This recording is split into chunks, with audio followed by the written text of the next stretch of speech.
Hello YouTube, welcome back to Kind Heart Homestead. My name is Ben, and I'm here on our off-grid property in the mountains of Virginia. Behind me is my grandpa's old Ford Ranger.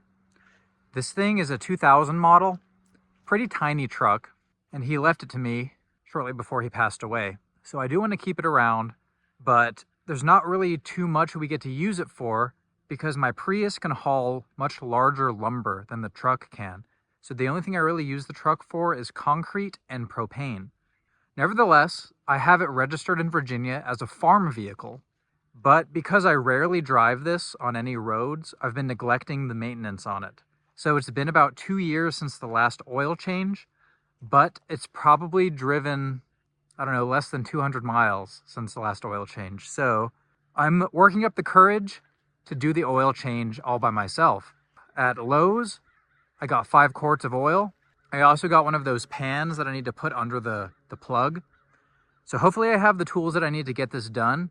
I'm gonna get out of these clothes, try to set up my tools, and then start on the oil change to maintain this Ford Ranger. So stick around if you wanna see that, and I'll be right back. Thanks. I'm down here under the truck. There's really no room to move around down here. All the stuff is within a couple inches of my face. But I did find this little nook up below the, I guess it's like the floor area of the cab. I can put my phone up in that, and that's how I'm able to fit my face in the frame.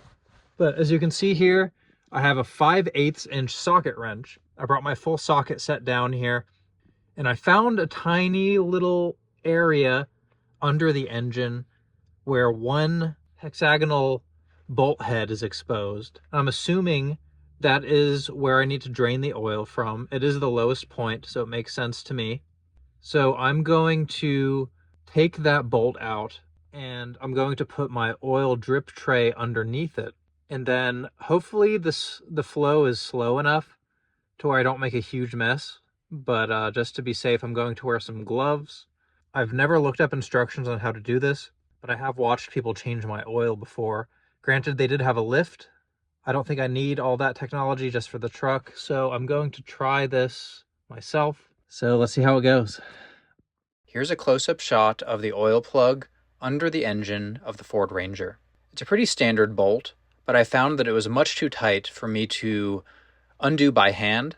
If this truck was up on a lift, I could have used a breaker bar or some sort of pipe to give me more leverage, and that may have worked. But I ended up just giving up because this is such a cramped position and switched over to my impact driver with an adapter that allows me to attach a socket wrench bit. So now what I'm doing is just giving it several little cranks. I'm not holding the button down, I'm just giving it several slight revs of the impact driver just to try to loosen it up a bit before I try it again by hand. I'm also not sure how long this bolt is and how much time or how many turns I have before the oil starts shooting out. That's why I have this oil pan here, which is actually kind of in my way, but I'd rather hit the oil pan than risk shooting oil all over my face and getting it all over the ground where I have to work. So let's see if I'm able to get this out.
I've left the oil drain dripping for the past 30 minutes.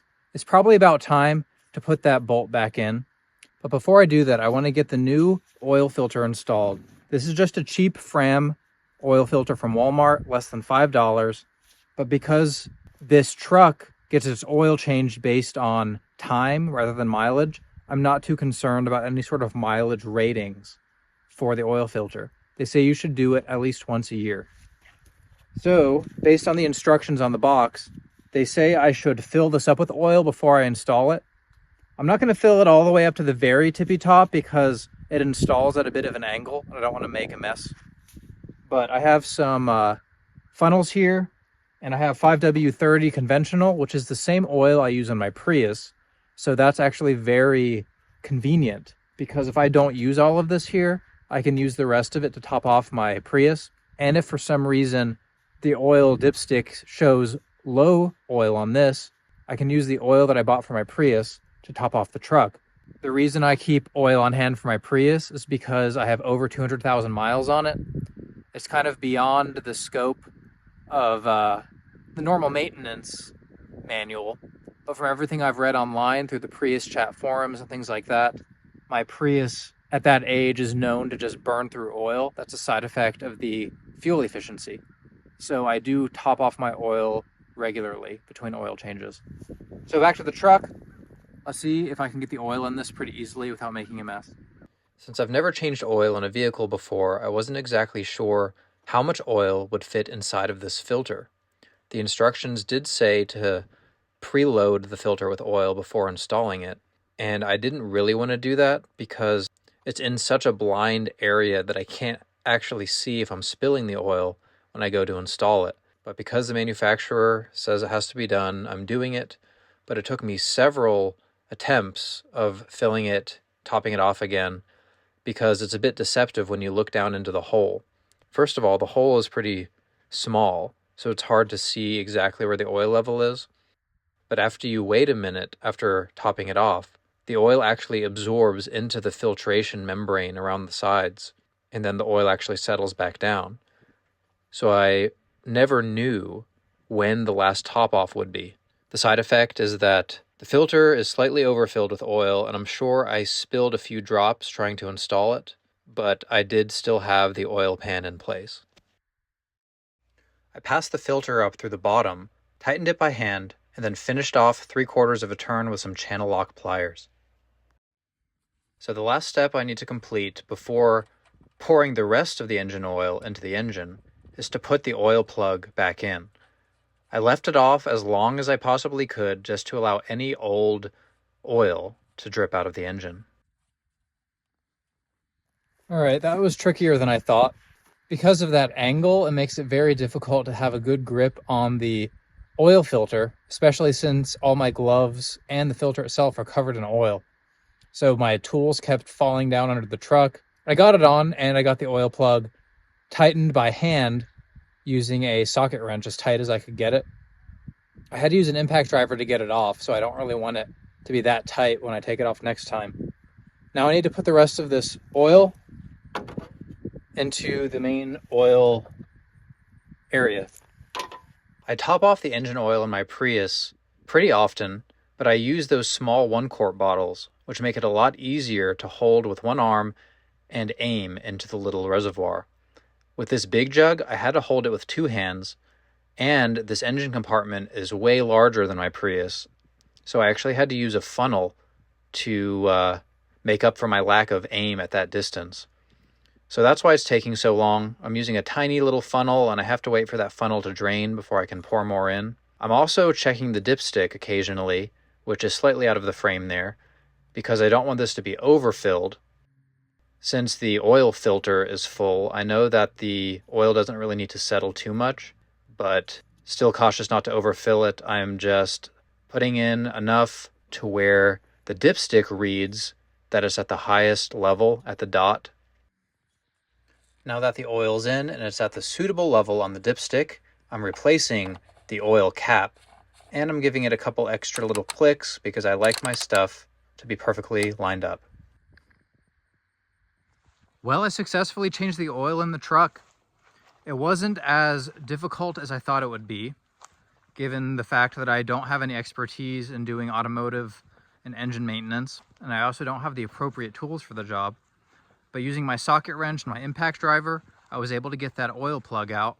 And then with this cheap $15 tray, I was able to successfully capture all of the oil without spilling it on the ground, which is important to us because we have well water, we have crops, we don't want to contaminate the soil if we can help it. But the Ford Ranger is ready for its test drive, and I hope everything works out there. The point of this video was to give you guys some confidence to do more DIY tasks like this. Obviously, you would need a truck or something similarly high for you to be able to crawl underneath without a lift. But I think you can buy some of these little ramps and maybe some jacks to lift your car up. But I would recommend having some sort of paved flat surface like a driveway or a garage if you're really going to get underneath a low car. Leave a comment below if you think I did anything wrong or have any areas to improve in. I definitely would accept your feedback and try to improve my process, make it more efficient for next time. I'm sure I'll be able to do it a bit quicker next time now that I know where everything is, what size socket wrench I need, and exactly what tools I need to bring down there under the truck with me. But to me, anything where you can be more self-reliant and self-sufficient, anything that can keep the money out of the hands of those corporations, I would consider it a cost of education to try to build your own skill set. Even though you're going to have to buy some tools and supplies, in this situation, it was still cheaper to buy the tools and supplies and do it myself than it was to pay for one single oil change from a professional. I hope you guys enjoyed this video. Leave a comment down below if you have any feedback or if you have any requests for more DIY type videos. Please go ahead and subscribe if you haven't already, and I'll see you back here next time on Kind Heart Homestead. Bye.